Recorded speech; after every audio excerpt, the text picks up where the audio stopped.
পৃথিবীতে হাজার হাজার ভক্ত আছে, লাখ লাখ ভক্ত আছে, কোটি কোটি ভক্ত আছে। তাহলে এত ভক্ত থাকতে ভগবানের কি এমন হলো সেই শান্তিপুরের বুড়ো অদ্বৈত আচার্যের ডাকে একেবারে আসতে হলো? আর কি জগতে ভক্ত টক্ত ছিল না? এত তো ভক্ত ছিল, একেবারে শান্তিপুরে বুড়ো মালির ডাকে কেন এলো জানতে হবে। আগে জানা দরকার বাবা, শান্তিপুরের বুড়ো মালিটাকে, যাকে বলা হয় মৃত্যুঞ্জয়। আমা বলো তো দেখি কোন ঠাকুরকে বলে মৃত্যুঞ্জয়? মহাদেব। বাহ, বাবা ভোলানাথের নাম হলো মৃত্যুঞ্জয়। কেন না উনি মৃত্যুকে জয় করেছিলেন, মানে 3 যুগ, সত্য ত্রেতা দ্বাপর 3 যুগে বাবার রূপ পরিবর্তন হয়নি, একই বাবা ভোলানাথ হয়েছিল। আর কলিকালের মাটিতে বাবা এই যে আমরা এত শিব চতুর্দশী ব্রত টত করি না, সারা রাত জাগলাম, সারা রাত উপসে থাকলাম, ঘটা করে বাবার মাথায় জল দিলাম, বাবা কিন্তু কলিযুগে নয়, সত্য ত্রেতা দ্বাপরেতে বাবা ছিল। আর ওই বাবা কলিকালে এসেছে নাভা দেবীর গর্ভে, যার নাম হলো কমলাক্ষ। জন্মগ্রহণ করলো কমলাক্ষ, বড় হবার পরে নাম হয়েছিল অদ্বৈত আচার্য মশাই। তালি মাইরা এখানে প্রত্যেকের কিন্তু মনের ভিতরে একটা প্রশ্ন জাগছে, কীর্তন মানে অনুভব, ভাবতে হবে। আর কীর্তন বাবা এই শুধু উপর থেকে শুনে চলে যাব, এটা কীর্তন শোনা হয় না, একটু ভিতরে যেতে হবে, তবে কীর্তন শুনে বাবা মজা পাওয়া যায়। তাহলে এই যে এত ভক্ত ছিল, আর 3 যুগে যে বাবা ভোলানাথ শিব হলো, কলিযুগে কেন হলো না? অনেকে কি বলে জানেন বাবা? বলে কলিযুগ মানে এই যে টান দিয়ে কথা, দেখবেন বাবা কোন কোন প্রশ্নে বাবা যেন উত্তর বেরিয়ে যায়, তাই না? কলিযুগ মানে ঠেলা দিয়ে কথা, মানে বোঝাচ্ছে কি কলি নাকি ভালো না। কি বাবা কলিযুগ ভালো না? ভুল কথা। ভগবান একবারও সত্যযুগকে ধন্য যুগ বলেনি, একবারও ত্রেতা যুগকে ধন্য যুগ বলেনি, একবার দ্বাপর যুগকে ধন্য যুগ বলেনি, কিন্তু কলিযুগটাকে বারবার বললেন ধন্য কলিযুগ। আর কেন ধন্য হবে না বাবা? প্রমাণ তো পড়ে আছে, দেখেন। সত্যযুগে অস্ত্র ধারণ করে হিরণ্যাক্ষ হিরণ্যকশিপুরকে মারলো, ত্রেতা যুগে রাম অবতারে রাবণ কুম্ভকর্ণকে মারলো, দ্বাপর যুগে কৃষ্ণ অবতারে, বাবা আমার থেকে আপনারা বেশি জানেন, কংস শিশুপাল কালিয়নাদ অকাসুর বকাসুর তৃণা বত্রাসুর অরিষ্টাসুর, মানে শুধু মারামারি করে গেল। দ্বাপর যুগে কৃষ্ণ হই কই বলতে পারবেন কলিযুগে ভগবান কাউকে মেরেছে?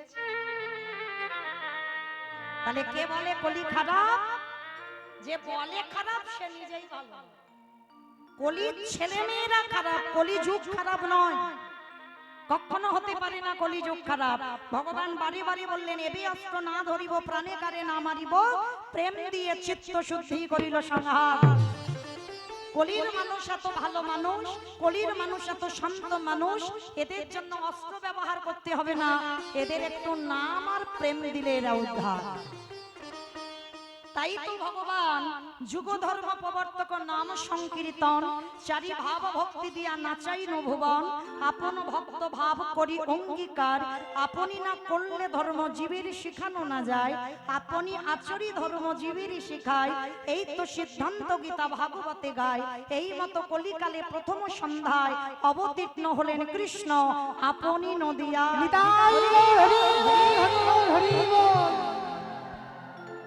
ভগবান এসেছে নিজে ভক্ত ভাব নিয়ে, তাই না? নিজে ভগবান কৃষ্ণ, কিন্তু কৃষ্ণ বলে কাঁদছে, তাই না? মহাপ্রভু কৃষ্ণ বলে কাঁদেনি, রাধা বলে কাঁদেনি, কেন কেঁদেছে? শুধু জীব শিক্ষা। আমি ভগবান হয়ে ভক্তঙ্গ ধারণ করেছি, তোরাও আমাকে দেখে সে। তাহলে বাবা এখানে আমাদের জানার বিষয়, কলি যদি ভালো হলো, তাহলে শিব ঠাকুর কেন এলো না? 3 যুগে এলো, বাবা কলিযুগে কেন এলো না? অপরাধ। শাস্ত্র বলছে বাবা পাপ ছাড়ে না বাপকে। এই কথাটা কিন্তু বাবা কোনো খেলনা কথা নয়। এই যে পাপ ছাড়ে না বাপকে, আমরা অনেক সময় চলতি কথা ভাবি, কিন্তু এর মানেটা বুঝতে হবে। পাপ ছাড়ে না বাপকে কেন কথাটা বলি? যেমন আমার বাবাকে, যেমন আমি মৌমিতা ঘোষ, আমার বাবার নাম হলো রাধেশ্যাম ঘোষ, এটা আমার জন্মদাতা পিতা, চিরস্থায়ী নয়, ক্ষণস্থায়ী। ধরে রাখতে পারবো? ডাক এলে চলে যেতে হবে। তাহলে প্রত্যেকের জন্মদাতা পিতা আছে, কিন্তু বাবা তাকে চিরজীবন আমরা কেউ ধরে রাখতে পারবো না। কিন্তু প্রত্যেকের একটা আসল পিতা আছে, যিনি হলেন বিশ্ব পিতা, যিনি হলেন জগৎ পিতা, যিনি হলেন সবার পিতা, যিনি বিশ্বের শ্রেষ্ঠ মালিক ভগবান কৃষ্ণচন্দ্র।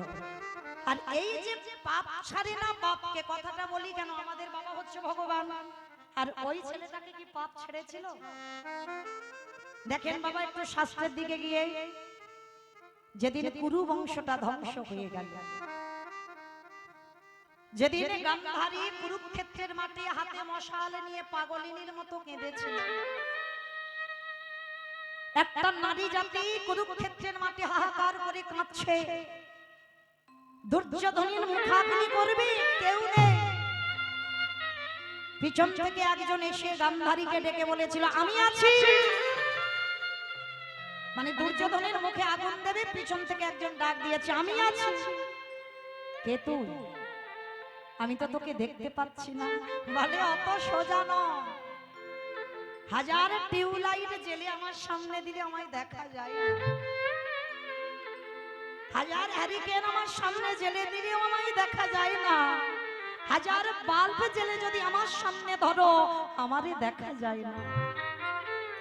আমি যদি কাউকে কৃপা করে দেখা দিই তবে সে আমায় দেখতে পায়, নচেত নয়। কে তুই? আমার ছেলের মুখে আগুন দেবে কে?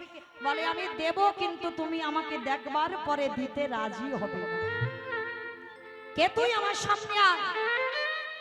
গান্ধারী কাঁদছে, পিছন থেকে ছেলেটা বলে উঠলো তোমার সেই নয়ন এখন হয়নি, তবু আমি তোমাকে দেখা দেব। ভগবান কৃষ্ণ সামনে এসে দাঁড়িয়েছে, আর যেই না দাঁড়িয়েছে গান্ধারী চমকে উঠেছে। কৃষ্ণ, ছি ছি ছি ছি, আমি পুত্রহারা জননী, আমি কাঁদছি, তুই আমাকে দেখে হাসছিস। পিসিমা তুমি কাঁদবে কেন? কেন কাঁদবে তুমি? চোরের ধন বাট্টারাই নিয়েছে, এতে আবার কান্নাকাটি করার কি আছে? কৃষ্ণ, আমি ওদের মা। বলে না, জন্ম দিলেই মা হওয়া যায় না, কর্মটা করে দেখাও।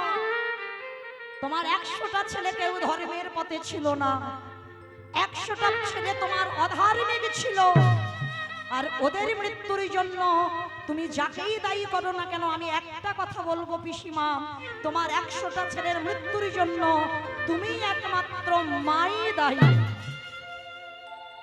না। কৃষ্ণ, আমি ওদের জন্মদাত্রী মা। বলে না, তুমি মা নামে কলঙ্ক। ওই 100টা ছেলে তো তোমার হবার কথা ছিল না, তুমি তো কায়দা করে চুরি করেছো। তাহলে চুরি করা জিনিস যদি আবার চুরি হয়ে যায়, এতে কান্নাকাটি করছো কেন? কৃষ্ণ, আমি 100টা ছেলে চুরি করেছি। বলে হ্যাঁ, মনে করে দেখো সেদিনের কথা। ওই 100টা ছেলে তো মা কুন্তির হওয়ার কথা ছিল। যেদিন দুর্বাসা মুনি গেল কুন্তির ঘরে গিয়ে বলেছিল মা, আমি তোর বাড়িতে একটু পরমান্ন খেতে চাই। পরমান্ন মানে? পরমান্ন মানে খিচুড়ি, মানে খিচুড়ি স্কুলেই তো পড়েছে, ওই জন্য এটা বলতে পারছে না। পরমান্ন মানে পায়েস। তো দুর্বাসা মুনি কুন্তিকে বলল আমি একটু পরমান্ন পেতে চাই, তবে হ্যাঁ, যে কোনো পাত্রে নয়, 100টা সোনার পাত্রে আমায় পরমান্ন দিতে হবে। 100টা সোনার পাত্র। তখনকার দিনের কথা, জোগাড় করেছিল বাবা 99টা, অনেক কষ্ট করে।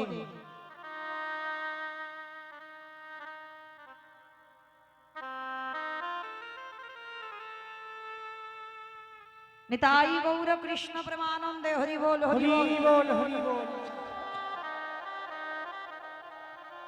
অপরাধ নেবেন না, আপনাদের চরণে আমার একটা নিবেদন, যেন কেউ আমার উপরে অভিমান করবেন না, কথাগুলো বলছি বলে। কীর্তনের শেষে আপনাদের জন্য আমি সময় দেব, দাঁড়াবো। কিন্তু চরণ ধরে নিবেদন, কীর্তন চলাকালীন কেউ হরি বাসরে আসবেন না, এইটুকু আপনাদের চরণ ধরে নিবেদন। কেউ যেন আমার উপরে রাগ করবেন না, আপনাদের জন্য আমি শেষে দাঁড়াবো, কিন্তু কীর্তন চলাকালীন কেউ আসবেন না। নিতাই গৌর কৃষ্ণ প্রেমানন্দে। আজকে দুর্বাসা মুনি বলেছিল 100টা সোনার পাত্রে আমায় পরমান্ন দিতে হবে কুন্তী। তা কুন্তী বাবা তখনকার দিনে 99টা পাত্র জোগাড় করেছিল। একটা নারী জাতি হয়ে 99টা সোনার পাত্র জোগাড় করেছিল, আর ওই 99টা সোনার পাত্রে পরমান্ন দেবে। একটা পাচ্ছে না, আর একটা পাচ্ছিল না বলে ওই কুন্তী কি করেছিল জানো? এই হৃদয় পাত্রটা পেতে দিয়েছিল। গরম ফুটন্ত পায়েস, ওই পায়েসটা নিজের বক্ষের কাপড় সরিয়ে দিয়ে ওই ফুটন্ত পায়েস বক্ষের উপরে ঢেলে হৃদয় পাত্রেতে নিবেদন করেছিল। দুর্বাসা দেখা মাত্র চমকে উঠেছিল। একই কুন্তী, তুই আমার কথা রাখতে বললেন। বাবা ঠাকুর, আমি তো 99টা জোগাড় করেছি, একটা পাইনি, ওই জন্য আমার হৃদয় পাত্র আমি পায়েসটা দিলাম, আপনি গ্রহণ করেন। ওই ভক্তিটা দেখে দুর্বাসা বলেছিল তথাস্তু মা, তোর এই যে ভক্তি দেখে আমি বড় সন্তুষ্ট। এই যে 100 পাত্রে আমায় সেবা দিলি, আমি তোকে আশীর্বাদ দেব, তুই শতপুত্রের জননী হবি। যা, তুই স্নান করে আমার কাছে আয়, শুদ্ধ আচারে আমার কাছে আয়, আর এলেই আমি তোর মাথায় হাত দিয়ে আশীর্বাদ দেব। কে গো মায়েরা, একটা ছেলের জন্য 7 ঠাকুরের কাছে মানত করি, একটা ছেলে হোক। যদি 4-5টা কন্যা সন্তান থাকে তবু একটা পুত্রের জন্য 7 ঠাকুরের কাছে মানত করি। আর কোন মা যদি 100 ছেলের বর পায়, সে মায়ের কত আনন্দ। স্নান করতে গেছে আর সমস্ত কথাবার্তা শুনে নিয়েছিল মা গান্ধারী। আর গান্ধারী শুনে ফেলে মনে মনে চিন্তা করলো, এই তো সুযোগ, এত বড় সুযোগ তো হাতছাড়া করা যাবে না। ওই কুন্তী স্নানে আছে, আর এদিকে কুন্তী শাড়ি পরে ওই গান্ধারী আমার দুর্বাসা মুনির সামনে গেছে। যেই না ধ্যানস্থ হয়ে আছে, দুর্বাসা মুনির সামনে গিয়ে গান্ধারী ঘোমটাটা টেনে দিয়ে দাঁড়ালো। আর দুর্বাসা আগু পিছু বিচার না করে চোখ দুটো বন্ধ করে মাথায় হাত দিয়ে বর দিল, তুই শতপুত্রের জননী হবি, হবি, হবি। বর চুরি করে নিয়ে চলে যাচ্ছে গান্ধারী। আধা ঘন্টা পরে বাবা কুন্তী স্নান করে যেই না দুর্বাসার চরণে প্রণাম করেছে, প্রণাম করে বলছে, বাবাজি আপনি যে বর দেবেন বলেছিলেন দেন। চমকে উঠে, একই আমি ভেবেছিলাম তুই ভক্তিমতী নারী, তোর এত লোভ, তোর এত লালসা, তুই একবার সন্তান চেয়ে নিয়ে আবার দ্বিতীয়বার এসেছিস। চমকে উঠল কুন্তী। বাবা ঠাকুর বিশ্বাস করে, আমি তো আসিনি, আমি তো স্নানে গিয়েছিলাম, আর আমি আসবই বা কেন, আমি তো সবে স্নান করে অপদার্থ। আমার ভালো করে মনে আছে আমি তোর মাথায় হাত দিয়ে বর দিয়েছি। না বাবা ঠাকুর, আমি কুন্তী এ জীবনে কোনোদিন মিথ্যা আশ্রয় করি না, আর আমি বলতে পারি না আপনি আমাকে বর দেননি। দুর্বাসা মনে মনে ভাবলেন, তাহলে বরটা দিলাম কাকে? ধ্যানে বসেছে, আর ধ্যানে বসে দেখতে পেল কুন্তীর মতো শাড়ি পরে গান্ধারী বরটা চুরি করে নিয়ে পালিয়ে যায়। দুর্বাসা বাবা এমনিতে একটু রাগী, শিব ঠাকুরের একটা অংশ, সতী অনুসুয়ার সন্তান।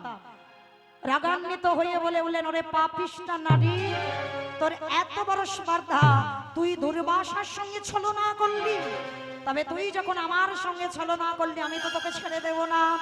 কুন্তীর মাথায় হাত রেখে বর দিল, তোর বেশি নয়, এই সমাজে সবাই তোকে বলবে তুই পঞ্চপুত্রের জননী। মাতৃর হয়েছিল 2টো সন্তান, নকুল সহদেব, আর কুন্তীর ছিল যুধিষ্ঠির, ভীম, অর্জুন। আর একটা কুমারী বেলার সন্তান ছিল মহাভারতে, যাকে দাতা বলে আখ্যা দেওয়া হলো, কর্ণ। আর এই পৃথিবীতে সবাই মহাভারতে কুন্তীকে বলা হয় পঞ্চপুত্রের জননী। তা আশীর্বাদ দিল দুর্বাসা, তোর ওই পঞ্চপুত্রের হাতে ওদের 100টা ছেলে নিধন হবে, হবে, হবে। কথাটা বলছে কে মৌমিতা? না, কুরুক্ষেত্রের মাঠে দাঁড়িয়ে ভগবান কৃষ্ণ। গান্ধারী পিসিকে বলল, পিসি চোরের ধন বাটপাড়ায় নিয়েছে, অত কান্নাকাটি কিসে? মনে রেখো, অন্যায় যদি তুমি করো তার ফল সুদে আসলে ঠিক সময় মতো তোমার ঘরে পৌঁছে যাবে। তোমার কর্ম যদি ভালো হয় তো ভালো ফল পাবে, আর কর্ম যদি তোমার খারাপ হয় সে মাসুল তোমাকে দিতেই হবে।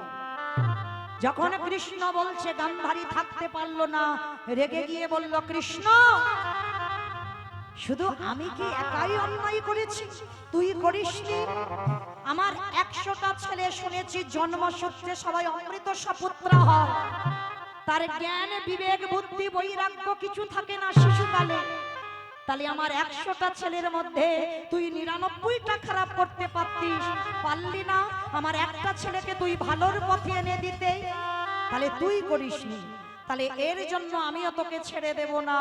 আমার কুরু বংশ যেমন ধ্বংস হলো, আমি গান্ধারী পিসি তোকে অভিশাপ দিলাম, একদিন না একদিন তোর যদু বংশ ধ্বংস হবে হবে হবে। এই জন্য কথাই বলে, পাপ ছাড়ে না বাপকে। তাহলে আমাদের বাবাকে ছেড়ে দিল না, আর আপনারা আমরা তো তুচ্ছ, আমাদের কি ভগবান ছাড়বে মনে করেছ? ঠিক এই রকম একটা অপরাধ পরম বৈষ্ণব বাবা ভোলানাথ করে ফেলেছে, যার জন্য বাবা কলিতে আর শিব হতে পারছে না। তাহলে অপরাধটা কি? এই অপরাধের কথা জানতে গেলে বাবা একটুখানির জন্য যেতে হবে মহাভারত। বুঝতে বুঝতে অসুবিধা হচ্ছে না তো? যেখান থেকে গিয়েছিলাম আবার সেখানে ফিরে এলাম। প্রশ্নটা কি ছিল? 3 যুগে শিব হলো, কলিতে শিব হতে পারছে না কেন? অপরাধটা কি? আর এই অপরাধের কথা জানতে গেলে যেতে হবে মহাভারত। মহাভারতে বাবা যুধিষ্ঠির মহারাজ করেছিল রাজস্বয় যজ্ঞ। দেখবেন বাবা, একটা যজ্ঞ করতে গেলে অনেক লোকজনের দরকার। আমার অর্থ আছে, আমি অর্থ দিয়ে সাহায্য করতে পারবো, কিন্তু এই শ্রম দিয়ে সাহায্য করবার জন্য অনেক ভক্ত সহযোগিতা চাই। যেমন আমার এই দাদা ভাইরা কীর্তন করাচ্ছে, একা একা দ্বারা কি হবে? অনেকের সাহায্য প্রয়োজন, তবে হবে এত বড় হরিনাম যজ্ঞানুষ্ঠান। আজকে রাজস্বী যজ্ঞে ভগবান কৃষ্ণ সবাইকে দায়িত্ব দিয়েছিল। তা যুধিষ্ঠির মহারাজ বলেছিল, কৃষ্ণ কৃষ্ণ তুমি তো সবাইকে দায়িত্ব দিচ্ছ, ও কৃষ্ণ তুমি নিজে কোনো দায়িত্ব নেবে না? কথাটা শুনে বলেছিল, দাদা আমি তো সবাইকে একটা করে কাজ দিয়েছি, আর তুমি কি জানো আমার জন্য তো আমি আলাদা করে 2টো কাজ ফেলে রেখেছি। সবাইকে একটা করে কাজ দিয়েছিস, আর তুই তোর নিজের বেলা 2টো কাজ। কি কাজ নিয়েছিস কৃষ্ণ? বলে, জানো দাদা, এই যজ্ঞে যত যত সাধুগুরু ব্রাহ্মণ বৈষ্ণব আসবে, এই যজ্ঞে যারা যারা আসবে, আমি কৃষ্ণ হয়ে সবার প্রথমে তাদের চরণ যুগল আগে আমি ধৌত করে দেব। সবার প্রথমে আমার ওই কাজটা নিতে হবে, সবার আমি পা ধোবাবো। যুধিষ্ঠির চমকে উঠেছে, না না কৃষ্ণ, এটা কোনোদিন হতে পারে না, এটা হবার নয়। কেউ জানুক না জানুক, আমি জানি তুই কি আর আমি কে। আর তুই কি না যারা যারা আসবে, কে নিচু জাত কে উঁচু জাত, কোনো জাত বিচার করবি না, সবার পা ধোবাবি। বলে, হ্যাঁ দাদা,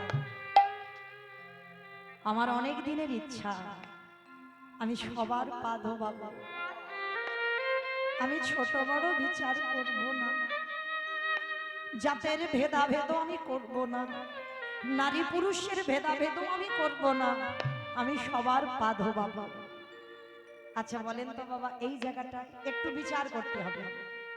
ভগবান যার একটা ইচ্ছাতে জগৎ লয় প্রলয় হয়ে যায়,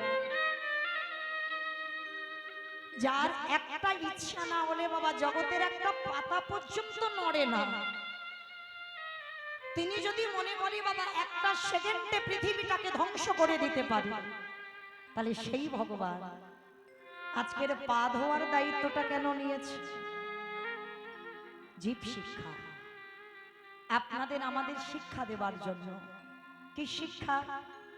অমাইরা আগেকার দিনে ছিল, আমার মা ঠাকুমাদের দেখতাম বাড়িতে যদি গুরুজনেরা আসতো, তাড়াতাড়ি করে কাঁসা থালা ঘটিতে করে জল নিয়ে বাবা আগে পা ধোয়ার ব্যবস্থাটা করত। কিন্তু এখন মা আমাদের মতো মেয়েরা যত টিভি সিরিয়াল দেখে বাবা, তাদের মতো আচরণ হয়ে যায়, আমরা আর ওগুলো বিশ্বাস করি না। কিন্তু মা এই হতভাগিনী কীর্তনিয়া আপনাদের চরণ ধরে একটা নিবেদন করে যায়, বাড়িতে যদি কোনোদিন সাধুগুরু বৈষ্ণব আসে, বাড়িতে যদি গুরুদেব আসে, সবার আগে চেষ্টা করো তাদের দুটো চরণ যুগল একটু ধৌত করে দিতে। যদি সাধুগুরু বৈষ্ণব গুরুদেবে যদি নাও পান, যে যার ঘরের বাবা মা তো আছে, যে যার ঘরের শ্বশুর শাশুড়ি তো আছে, চেষ্টা করবেন যে যার ঘরের বাবা মা শ্বশুর শাশুড়ি যদি থাকে, মাগো একটু আঁকড়ে ধরে রাখতে।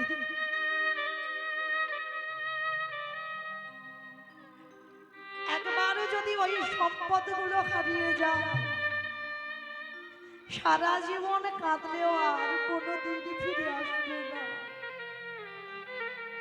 তাই যাদের আছে বাবা একটু যত্ন করে আগলে রেখে দিও, যেন তোমাদের কাছ থেকে হারিয়ে না যায়। আর একবারে যারা হারিয়েছে বাবা, তারা এর মর্ম বোঝে। ভাগবতে ভগবান কৃষ্ণ সুদামাকে বলেছিল, সুদামা, এই পৃথিবীতে সব থেকে বড় গুরু যদি হতে হয় যে যার ঘরের বাবা মা, তারপরে গুরু হলো শিক্ষা গুরু, দীক্ষা গুরু, তারপরে গুরু হলাম আমি ভগবান। কই ভগবান তো একবারও বলেনি সবার বড় গুরু হলাম আমি ভগবান, একবারও বলেনি সবার গুরু বড় হলো পিতা মাতা। আর ওই দুটো চরণ ওমা আমি বলে যাচ্ছি না যে রোজ রোজ ধোয়া, বৎসরে একটা দিন দেখে, একটা ভালো দিন দেখে, শুভ দিন দেখে, যে যার ঘরের বাবা মা শ্বশুর শাশুড়ি যদি থাকে, একসঙ্গে চরণ যুগল ধৌত করে দিয়ে, হাজার তীর্থের দরকার হবে না, ওই পিতা মাতার চরণ ধৌত করে যা সম্পদ পেয়ে যাবে। কৃষ্ণ তো এই জন্য জগৎ শিক্ষা দেওয়ার জন্য বাবা আজকের পা ধোয়ার ব্যবস্থাটা করেছে। শুধু পা ধোয়ালো না, ওর ভিতরে আরো একটা কাজ করেছি। যারা যারা প্রসাদ পেয়েছিল বাবা, ওই উচ্ছিষ্ট থালাগুলো আমার কৃষ্ণ নিজের হাতে তুলে নর্দমায় ফেলেছে। শুধু নর্দমায় ফেললো না, ওই উচ্ছিষ্ট পাতা থেকে একটু করে উচ্ছিষ্ট নিয়ে কৃষ্ণ আমার সারা গায়ে মাখছে। তবে বাবা আজকের আমি বড় ভাগ্যবতী, ছোটবেলা থেকে মায়ের সঙ্গে কীর্তন করতাম, ভাবি নাই বাবা কোনোদিন এই নদিয়ার মাটিতে কীর্তন গাইতে পারব।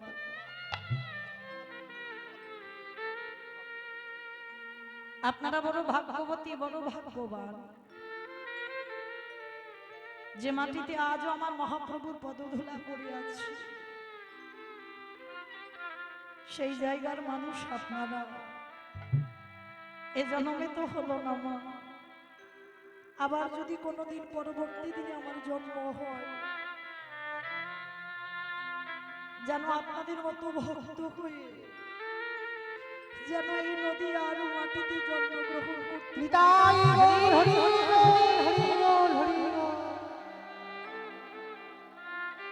তো কীর্তনের প্রারম্ভে বাবা সবার আগে আমার কমিটি দাদা ভাইদের প্রণাম জানালাম। কেন? শুধু আমি বলি নয় বাবা, যত বড় বড় কীর্তনী আসুক না কেন, আমি তো কীর্তন জগতের সব থেকে কনিষ্ঠা, সব থেকে ছোট। যত যত কীর্তনী আসবে বাবা, আমাদের কর্তব্য সবার আগে আমার যে দাদা ভাইদের উদ্যোগে কীর্তন, তাদের চরণে প্রণাম করবার। কেন? আগে জানতে হবে বাবা এটা কলিযুগ, আর এই কলিযুগে যাগযজ্ঞ নয়, ব্রত পূজা নয়, ধ্যান তপস্যা নয়, হরির নাম হরির নামৈব কেবলম কলৌ নাস্তেব্য গতির অন্যথা। কলির মানুষের হরিনাম ছাড়া কোনো গতি নাই, কোনো গতি নাই, কোনো গতি নাই। যে যাই করি না কেন বাবা, পূজা অর্চনা নয়, যাগযজ্ঞ নয়, এসব কলি যুগে নয়। কলির মুক্তির রাস্তা হলো একটা, এই হরিনাম সংকীর্তন। তালি বাবা কীর্তনের এই যারা আয়োজনটা করেছে সবার চরণে তাদেরকে প্রণাম জানালাম। কেন? তারা বুঝেছে, জেনেছে যে কলির জীবের মুক্তির রাস্তা হলো এটা হরিনাম সংকীর্তন। আপনারা প্রশ্ন করবেন, মৌমিতা ও তো সব কীর্তনিয়ারা বলে চলে যাচ্ছে হরিনাম ছাড়া গতি নাই, আর হরিনাম ছাড়া পদ নাই, আর হরিনাম ছাড়া রাস্তা নাই। বলে না, কীর্তনিয়ারা বলে যাবে আর আপনারা শুনে চলে যাবেন, হবে না। একটু অনুভব করতে হবে, বিচার করতে হবে। আর অনুভব যদি করতে না পেরেছি, কীর্তন শোনা বা কীর্তন গাওয়া বাবা দুটোই বৃথা হয়ে যাবে। এই জায়গাটা বাবা কোনো সাধারণ জায়গা নয়, সব থেকে কঠিন জায়গা, সব থেকে বড় জায়গা হচ্ছে আপনারাই বসেছেন শ্রবণম। তারপরে বলছে কীর্তনম, আগে কীর্তনিয়ার জায়গা নয়, আগে আপনাদের জায়গা। তাহলে তো বাবা নববিধা ভক্তিতে আগে বলতো কীর্তনম, আগে বলছে শ্রবণম, তারপরে বলছে কীর্তনম। আগে যারা শোনে তাদের জায়গাটা অনেক বড়, কীর্তনিয়াদের জায়গা বাবা আপনাদের পরে, আপনাদের উপরে নয়। আপনারা উপরে করেছেন বল, কিন্তু না, ভক্তদের আগে কীর্তনিয়া নয়, আগে আপনারা পরে ভক্ত। তো আজকের কি করেছে বাবা, এই যে কীর্তনের আয়োজনটা যারা করেছেন, এই যে আমি বারে বারে বলছি হরিনাম ছাড়া গতি নাই। আচ্ছা বাবা একটু ভেবে দেখেন তো, সত্যি কি গতি আছে? গতি যদি থাকতো, যে যত বড় ধনী হোক না কেন, যার যত অর্থ থাকুক না কেন, যার যত অট্টালিকা থাকুক না কেন, শেষের দিনে কিন্তু মা এরা কেউ তোমার সঙ্গে যাবে না। এই যে আমার হরিবাসরে আমার স্বামী এসেছে, আমার ছেলে এসেছে, সবাই আছে আমার পরিবার। তাহলে মায়েরা বলে রেখো, মনে রেখো, এরা কি আমার সঙ্গে যাবে? কখনো যাবে না। এই কটা দিনের জন্য অভিনয়, মায়ামোহ সংসারে এসে অভিনয় করতে এসেছি, অভিনয় করে যাচ্ছি। কেউ ছেলে হলো, কেউ স্বামী হলো, কেউ স্ত্রী হলো, আত্মীয় পরিজন বন্ধু বান্ধব, এক একটা অভিনয় করা হলো। আর যার যখন অভিনয় শেষ, সবাইকে একা ফেলে রেখে, যেমন এসেছিলে একা আর যাবেও তুমি একা। সঙ্গে শুধু তোমার ভজনটা যাবে, সঙ্গে শুধু তোমার কর্মটুকু যাবে, আর কিছু যাবে না। হ্যাঁ, এই যে দেখবেন মা, আর একটা ঘন্টা পর আমার দাদা ভাইরা বাবারা যদি না করেন, আমার মায়েদের দিকে হবে। আর এক ঘন্টা পরে দেখবেন মা, একজনের হয়তো কীর্তন শুনতে ভালো লাগছে, আর একজনের কোমরে এত ব্যথা বসতে পারছে না। দেখবেন হয়তো কাছাকাছি বাড়ি থেকে এসেছে, বলবে ও দিদি চল না দুজনে একসঙ্গে বাড়িতে যাই। করার কিছু নেই, একজনের হয়তো ভালো লাগছে কীর্তন, কিন্তু একজন বেশিক্ষণ বসতে পারছে না। তাহলে আজকে তোমাকে ডাকছে, তুমি চলে যাচ্ছ তার সঙ্গে। আর শেষের দিনে যেদিন ডাক আসবে, একবার ডেকে দেখো তো, ও দিদি মমিতার কীর্তন শুনতে যেতাম, জলের ঘাটে যেতাম, বাজারে যেতাম, কত গল্প গুজব হতো, চল না দিদি দুজনে একসঙ্গে যাই। একবার ডেকে দেখো কাউকে, যে যতই বলুক না কেন, আমি তোমায় জীবন দিয়ে ভালোবাসি, আমি 1 কিলো ভালোবাসি, 2 কিলো ভালোবাসি, 5 কিলো ভালোবাসি। ডাক যেদিন আসবে, একবার কাউকে ডেকে দেখো, কেউ তোমার সঙ্গী হবে। সঙ্গে শুধু তোমার কর্ম, সারা জীবনে তুমি কি করলে এই কর্মটুকু যাবে। আর তবে বাবা আর একটা গ্যারান্টি আমি দিতে পারি, একজন তোমার সঙ্গী হবে। জানি না আপনাদের এই নদিয়া জেলায় নিয়ম আছে কিনা, তবে আমার ডায়মন্ড হারবার এলাকায় নিয়ম আছে। মানুষ মরে গেলে কিছু দাও বা না দাও, একটা খোল আর একটা করতাল ভাড়া করতে তোমায় হবে। আর পিছনে বলে না, বলো হরি হরি, বলো হরি হরি। কি মাইরা নিয়মটা আছে নদিয়ায়? হ্যাঁ, আমি এখানে যখন আসছিলাম বাবা, আমার সামনে সামনে দুটো মরা দেহ যাচ্ছিল। হ্যাঁ, রাত্রিবেলা যখন এলাম, দুটো মরা দেহ এলো। তাহলে বাবা বিচার করে দেখেন, এই যে আমি মৌমিতা, এর নামটা কিন্তু সবার আগে আমার চলে যাবে, তাই না? দেখবেন আমার দেহটা যখন পড়ে থাকবে, কেউ কিন্তু সকালবেলা বলবে না যে মৌমিতার দেহ বের করো, সবাই বলবে মরাটাকে বের করো। তাহলে ভগবান সবার আগে তোমার নামটাকে নিয়ে নিল। তাহলে কিসের এত গরব, কিসের এত অহংকার? সময় যতটুকু পেয়েছো, সূর্য ডুববো ডুববো ভাব, বেলা ডুবে যাচ্ছে, কৃষ্ণ ভজন সাধন করতে যেন ভুলে যেও না। পৃথিবীতে সবাইকে ভুলে যাও, কিন্তু আমার গৌর গোবিন্দ চরণ কোনোদিন ভুলো না। হরি বল, হরি বল, হরি বল।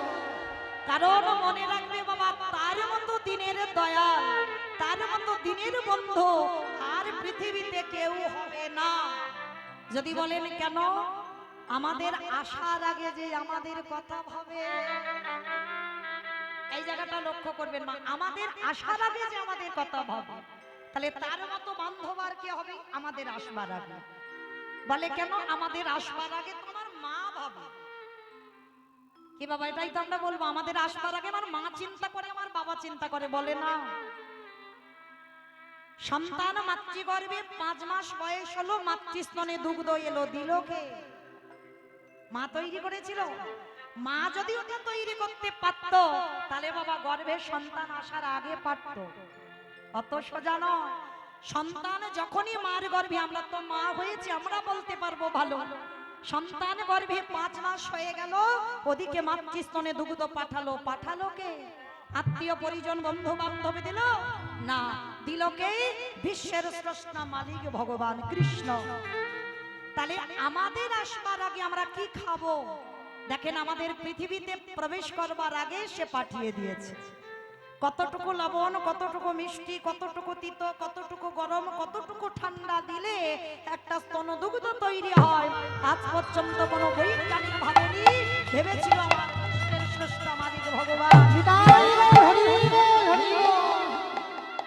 তাই বারে বারে বলে যাই, পৃথিবীতে সবাইকে ত্যাগ করে দাও, সবাইকে ভুলে যাও, কিন্তু জীবনে কোনোদিন আমার ভগবানের চরণে যেন ভুলে যাব না।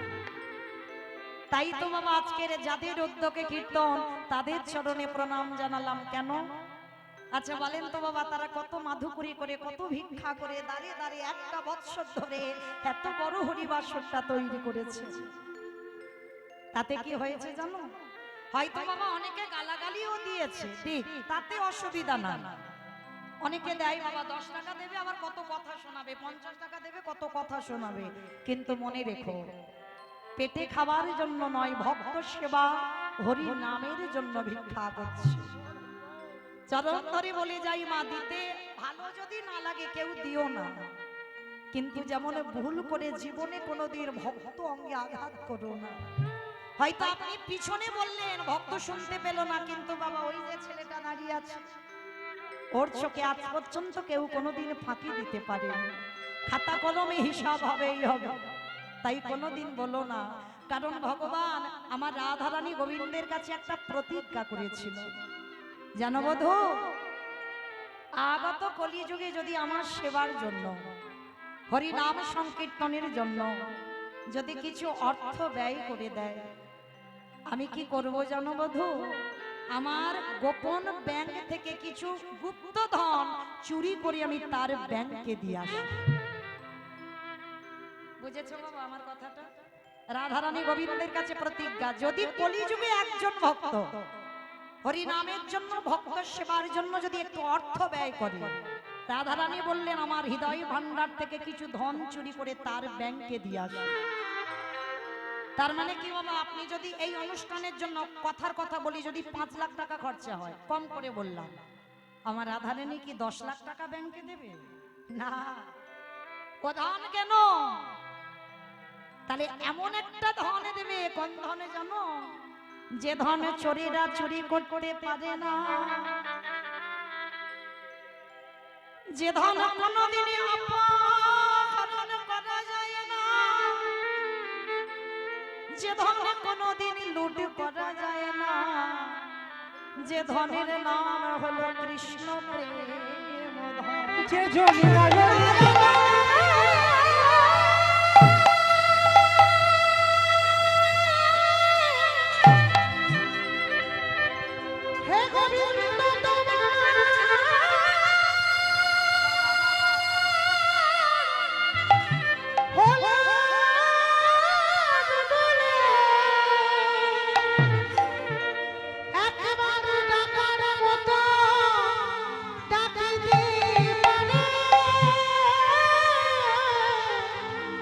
আমার ভগবান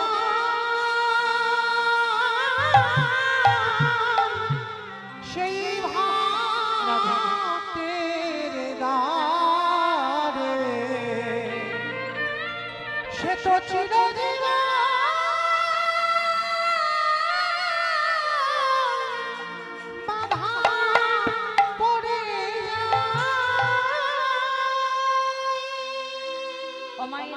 যারা যারা ভগবানকে একবার ভালোবাসবে, ভগবান বললেন তাদের কি দশা করি জানো আমি? তাদের পরিণতিটা কি হয় দেখো।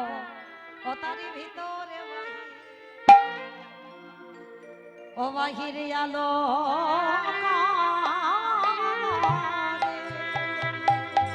যে জানে কৃষ্ণ বলে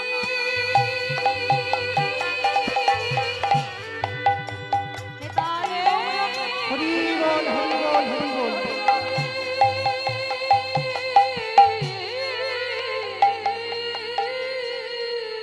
রাধে রাধে। কৃষ্ণ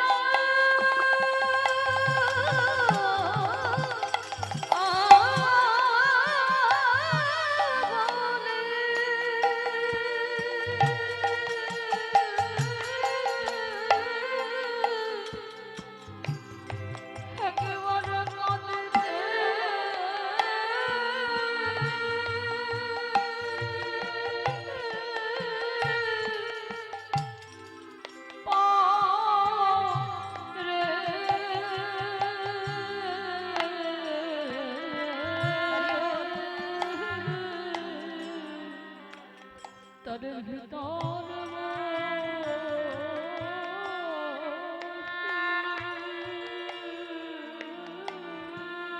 হরি বল হরি হরি বল।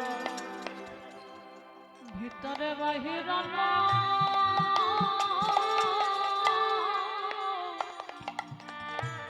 ও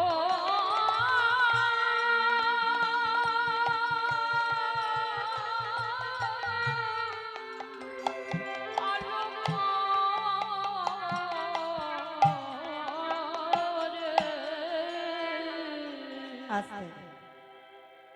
তো চলেন মায়েরা, ভগবানের গুণানুগুণ কীর্তন বলতে গিয়ে অনেক ভুল ত্রুটি হবে। হবে কেন বাবা? অবশ্যই করব। নিজ নিজ সন্তান মনে করে, নিজ নিজ ভগ্নী মনে করে সেই ভুল ত্রুটিকে ক্ষমা করে দেবেন। তো কীর্তনের প্রারম্ভে বাবা আগে আমার দুটো ছেলেকে একটু ডাকতে হবে। শুধু আমার ছেলে নয়, আমাদের ছেলে। সে যে লীলা গাওয়া হোক না কেন বাবা, আগে দুটো ছেলেকে ডাকতে হবে। কেন?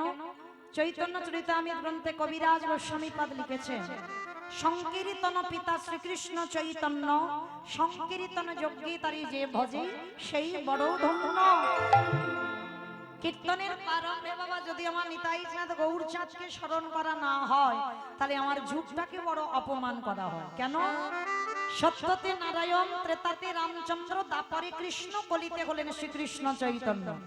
তাহলে আপনার আমরা কলির মানুষ, আর কলির মানুষ হয়ে বাবা যদি আমার ভগবানকে বাদ দিয়ে সেই নারায়ণকে ডাকি, রামচন্দ্রকে ডাকি, কৃষ্ণকে ডাকি, তাহলে আমার ভগবানকে অপমান করা হবে, আমার যুগটাকে অপমান করা হবে। তা চলেন কীর্তনের প্রারম্ভে একটুখানির জন্য আমরা যাবো শ্রীধাম নদিয়া নবদ্বীপ ধাম। আপনাদের তো খুব একটা টাইম লাগবে না, আমার অনেক টাইম লাগবে আসতে, তাই না? তা এসে যখন পড়েছি বাবা, চলেন একটু নবদ্বীপ ধাম থেকে একটু ঘুরে আসি। কি মাইরা সবাই যাবেন তো? সবাই যাবে? বেশ বেশ। সব খাওয়া দাওয়া করে এসেছো তো? ঠিক আছে, চলো একটু নদিয়ার মাঝে নবদ্বীপের মাটিতে একবার দেখবো ব্রজেন্দ্র নন্দন কৃষ্ণ। কলিকালের মাটিতে হয়েছে শ্রীকৃষ্ণ চৈতন্য মহাপ্রভু। তো যেদিন আমার প্রভু নদিয়ার মাটিতে নামলো না, নদিয়ার মানুষরা দর্শন করা মাত্র বাবা বৈষ্ণব মহাজনেরা বৈষ্ণব পদ লিখছেন। আজ নদিগা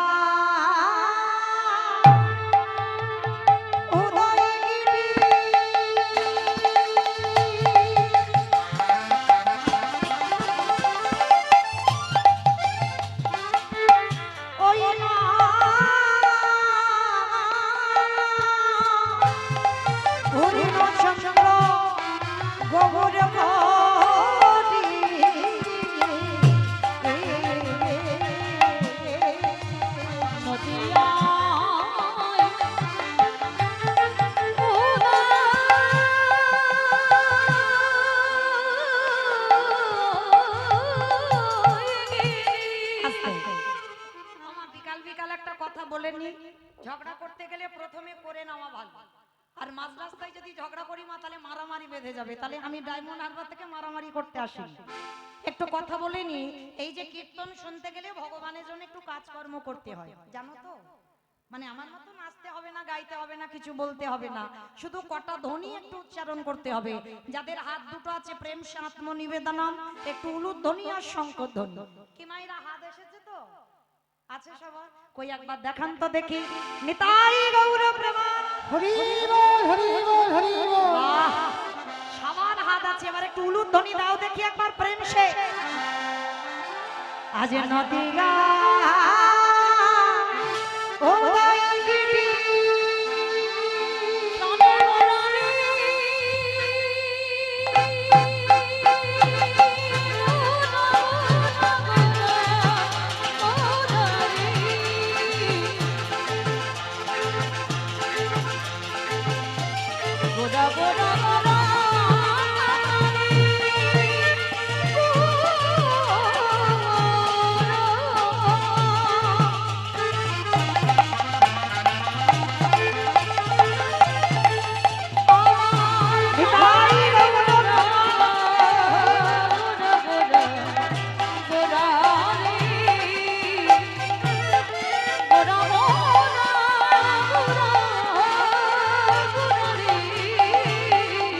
আছি নদিয়া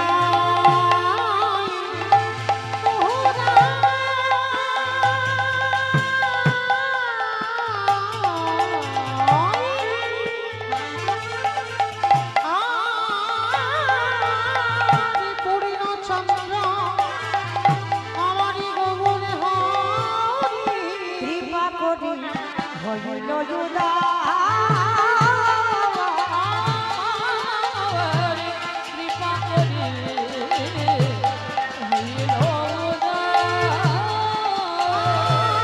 কৃপা করে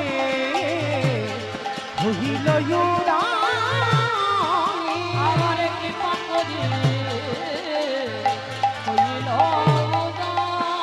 বলি সোনার নদিয়াতে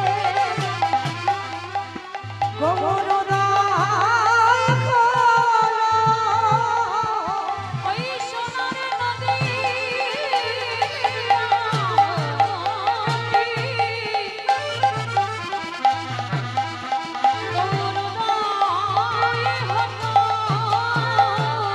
ওই না রাধি দয়া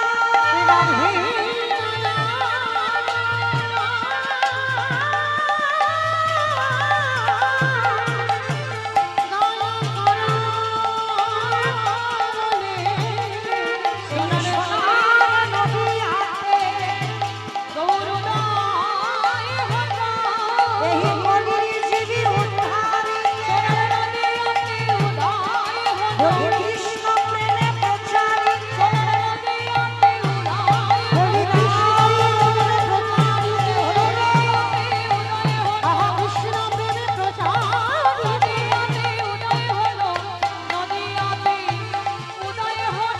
কৃপা করে হইল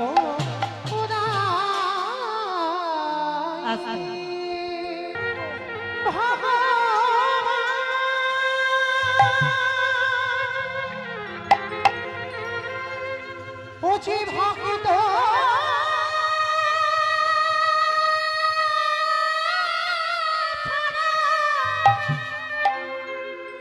ভক্ত ছাড়া কিছু জানে না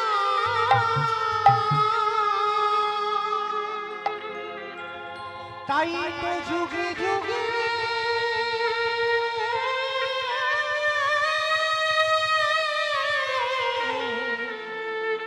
এই ভক্তের কাছে দয়াল ছুটে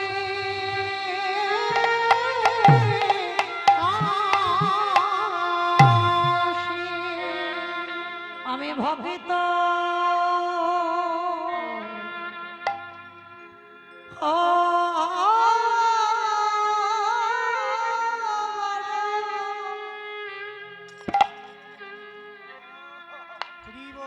অমর ভালো ভালো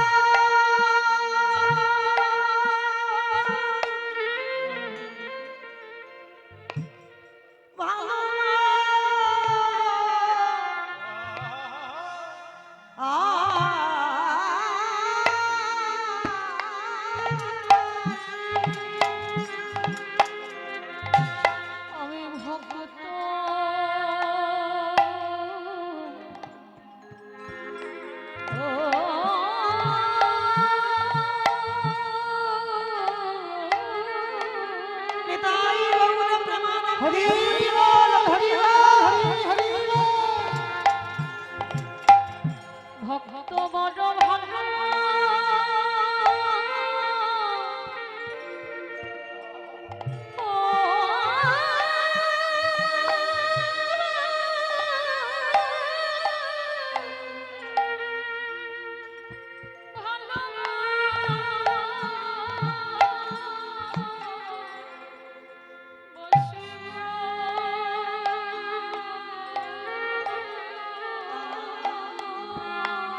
তাই তো যুগে যুগে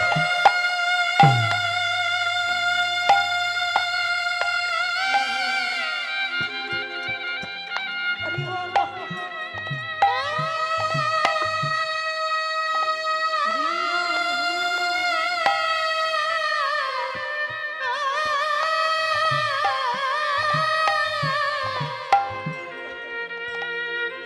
তাই তো যুগে যুগে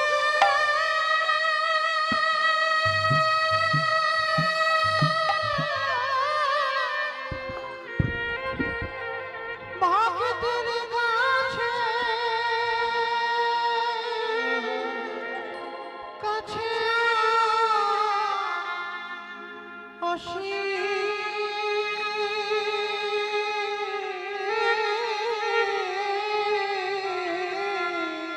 আমি যে ভক্ত ও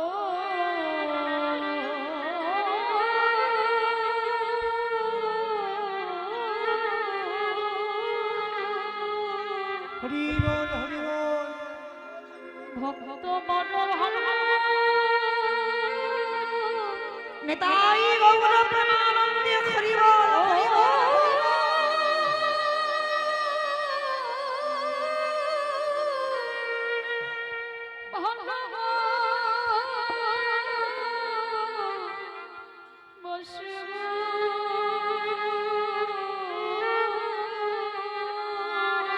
আমি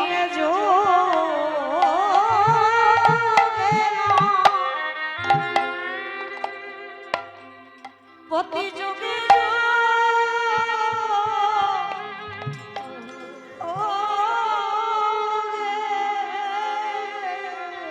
ওরে যুগে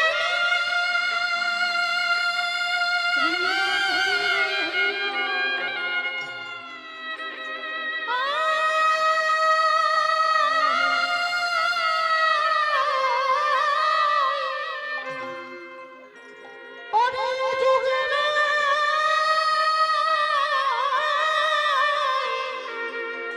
প্রতি যুগে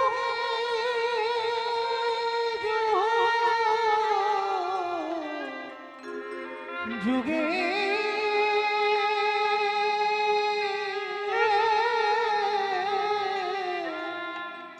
আমি ভক্ত হরি বল হরি ও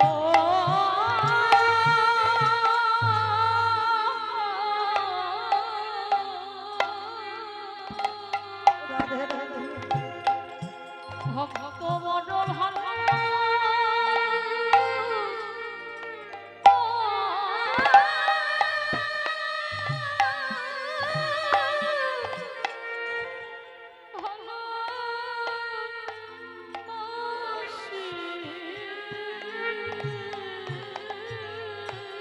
যুধিষ্ঠির বলল কৃষ্ণ এটা কি করছিস ওদের পাগুলো ধোয়াচ্ছিস মানা যায় ওদের এঁঠো পাতাগুলো তুলে ফেলছিস মানা যায় কিন্তু ওদের এঁঠোগুলো তুই গায়ে মারছিস কেন কি এমন অন্যায় করেছিস এই নোংরা কাজগুলো তুই করছিস ভগবান বলেছিল জানো দাদা এ তো আমার কর্মফল গো সে কি তোমরা আমার কর্মফল খারাপ হয় কৃষ্ণ বলে হয় না দাদা আমি সিংহাসনে বসে সবার বিচার করি কি বাবা যে সিংহাসনে বসে যে বিচারক হয় তার বিচার করবে কে ভগবান বললেন আমার বিচার কাউকে করতে লাগে না আমার বিচার আমি নিজে নিজেই করে দিই আচ্ছা কৃষ্ণ, তুই যে বলছিস তুই পাপ করেছিস, অন্যায় করেছিস, কি এমন পাপ, কি এমন অপরাধ? বলে দাদা, আমি নিজের হাতে একটা মণিপুত্রকে হত্যা করেছি।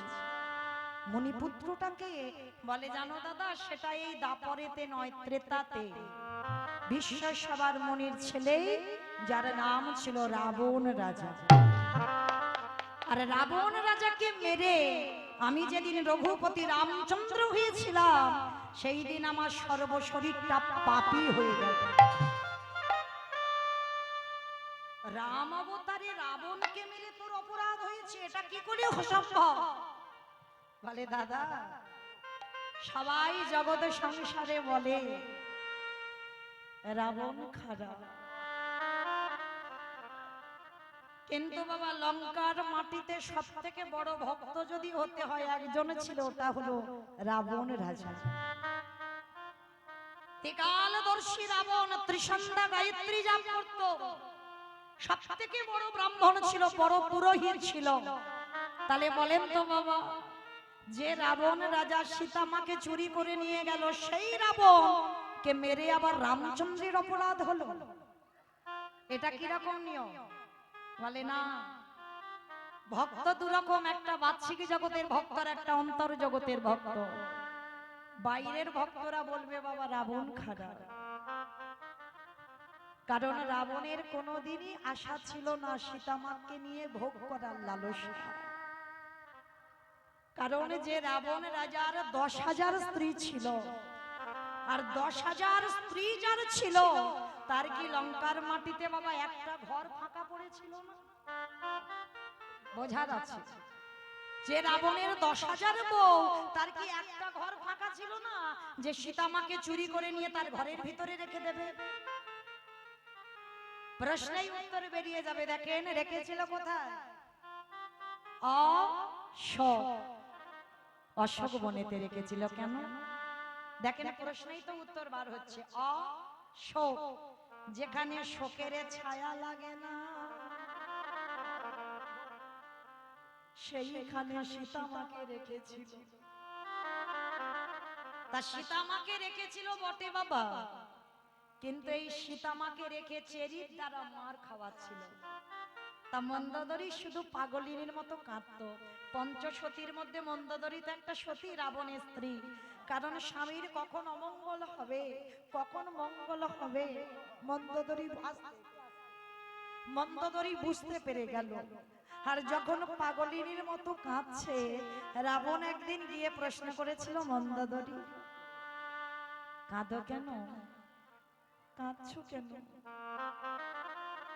বলে কাঁদবো না, কাঁদতে তো আমার অবশ্যই হবে, কারণ তুমি ভগবানের বউ চুরি করেছো।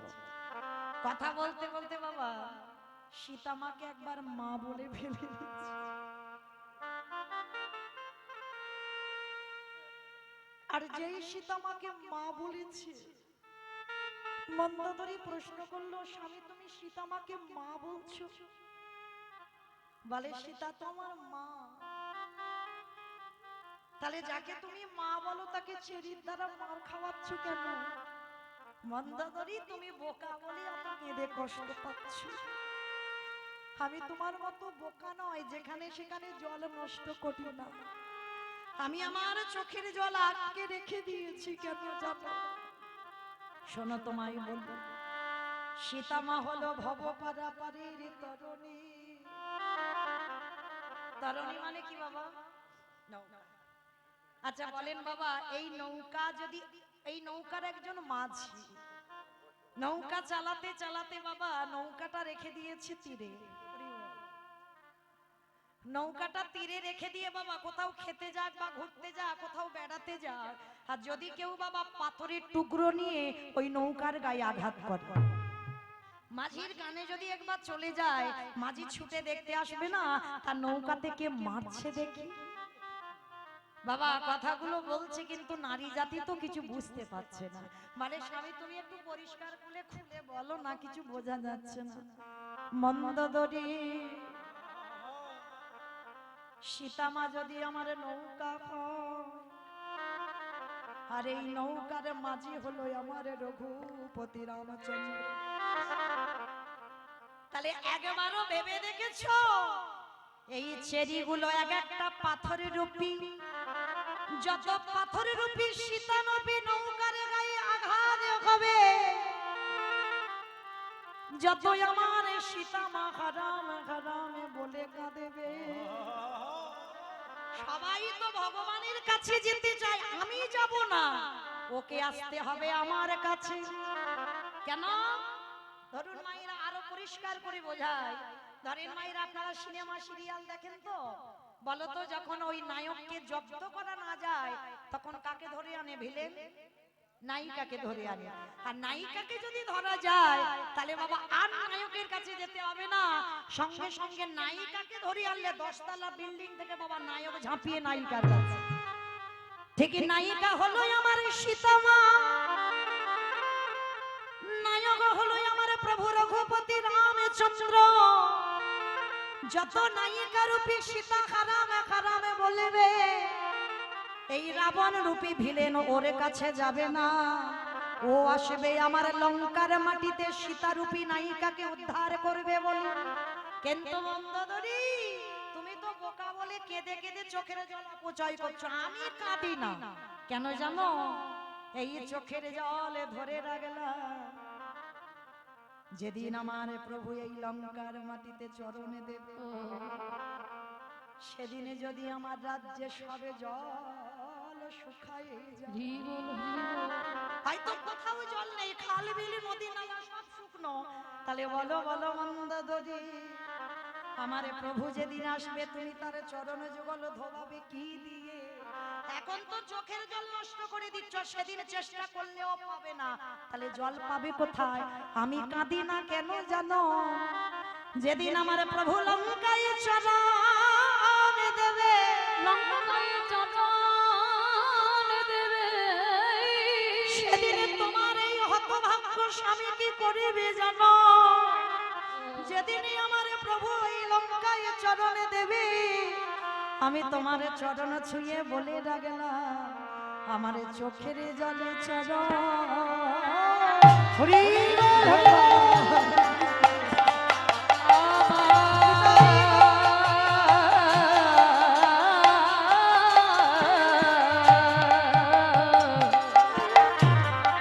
আমার চোখের জল জল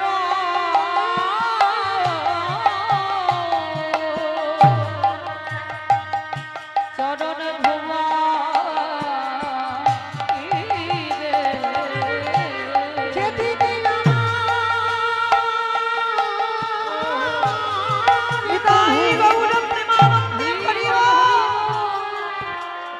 আমার প্রভু লঙ্কায় চরণ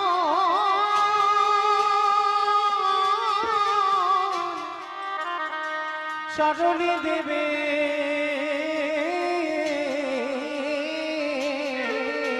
মন্দাদরী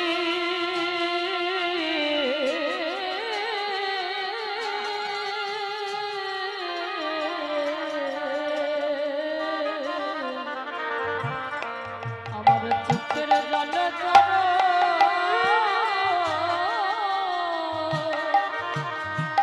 চরণে ভুয়া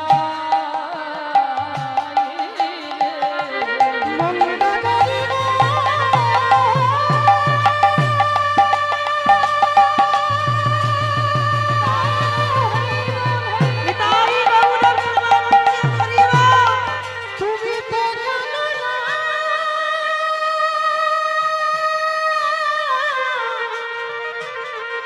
ও যে ভক্ত বড় ভালোবাসে,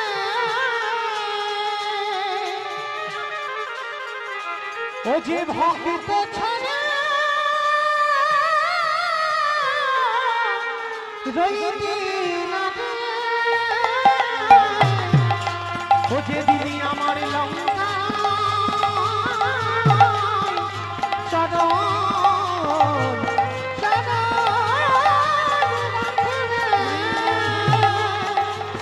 সেদিনই আমার চোখের জলে চরণ ধৌত করে মন্দোদরী এবার বুঝলে তো জগতে আমি কাঁদি না, যেদিন প্রভু আসবে আমার চোখের জলে চরণ ধোয়াবো। তাহলে বলেন বাবা, এই রাবণ রাজা কি খারাপ ছিল? কখনো ছিল না। সেই রাবণ রাজাকে মেরে আমার রামচন্দ্রের অপরাধ হয়েছিল।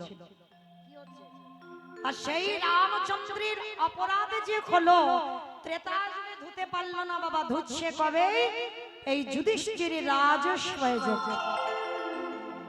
তাহলে বাবা এইটুকু শুনে আপনার আমরা কি জানলাম, কি বুঝলাম? অজান্তে যদি বাবা একজন বৈষ্ণবের চরণ ধৌত করো, যদি অপরাধ করে থাকে অপরাধ খণ্ডন হয়ে যাবে।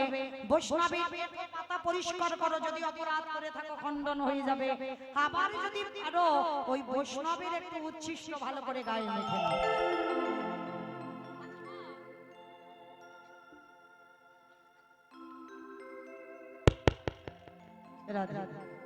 আচ্ছা ভাইরা বলেন তো দেখি, কারণ পা ধোয়াতে গেলে কি করে ধোয়াবে?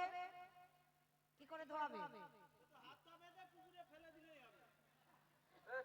হাত পা বেঁধে পুকুরে ফেলে দেবে। পাত্রে জল নিতে হবে, আর যার পা ধোয়াবে বাবা তার কাছে মাথাটা নিচু করতে হবে। আর মাথাটা নিচু না করলে বাবা চরণ ধোয়ানো যাবে কি?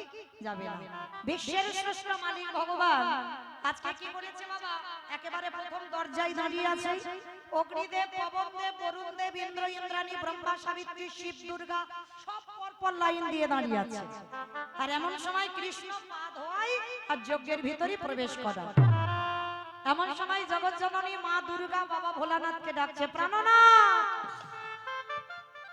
ও প্রাণনাথ, আর দেরি নয়, নাও তুমি একটু তাড়াতাড়ি গুছিয়ে নাও, আর গুছিয়ে নিয়ে তাড়াতাড়ি চলো, আমাদের যেতে হবে, কৃষ্ণ পা ধোয়াবে, যজ্ঞের ভিতরে যাব। তা বাবা ভোলানাথ বলছে, পার্বতী তোমার কি মাথা খারাপ? কৃষ্ণ পা ধোয়াবে আর আমরা পা দুটো বাড়িয়ে দেব? এই জগতে বাবা সব থেকে বড় বৈষ্ণব হলেন বাবা ভোলানাথ।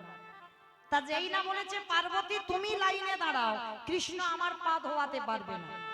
আর যেই না কথাটা বলা, পার্বতীকে দাঁড় করিয়ে রেখে বাবা ভোলানাথ লাইন থেকে বেলাইনে চলে গেছে। আর আড়ালে গিয়ে চুপি চুপি আমার বাবা ভোলানাথ একটা কুকুর হয়ে গেছে। কেন কুকুর হলো প্রভু ভক্ত বাবা, যার জন্য জগতে কোনো রূপ ধরলো না, কুকুর রূপটা ধারণ করি গুটি গুটি পায়ে কৃষ্ণের চোখে ধুলো দেবে বলে আসছে। মানে কৃষ্ণ একটু অন্য মনস্ক হবে আর ওর পায়ের তলা থেকে ঢুকে যাব রাজস্বয় যজ্ঞে। তা কৃষ্ণ নিচে হয়ে পা ধোয়াচ্ছে আর বাবা ভোলানাথ ওই কুকুর রূপটা ধারণ করে পিছন থেকে এসে বাবা সবে পায়ের ফাঁক দিয়ে মাথাটা, আর যেই না মাথাটা দেওয়া সঙ্গে সঙ্গে দুটো হাঁটু নিয়ে কৃষ্ণ একেবারে ভোলানাথের কানের কাছে চেপে দিয়েছে। আর যেই না চেপে দিয়েছে বাবা, কুকুরের স্বভাব কি কেউ কেউ করবে না, বারবার বলছে কৃষ্ণ ছেড়ে দে, কৃষ্ণ ছেড়ে দে, কৃষ্ণ ছেড়ে। বলে ছাড়বো বলে ধরি না, হে বৈষ্ণব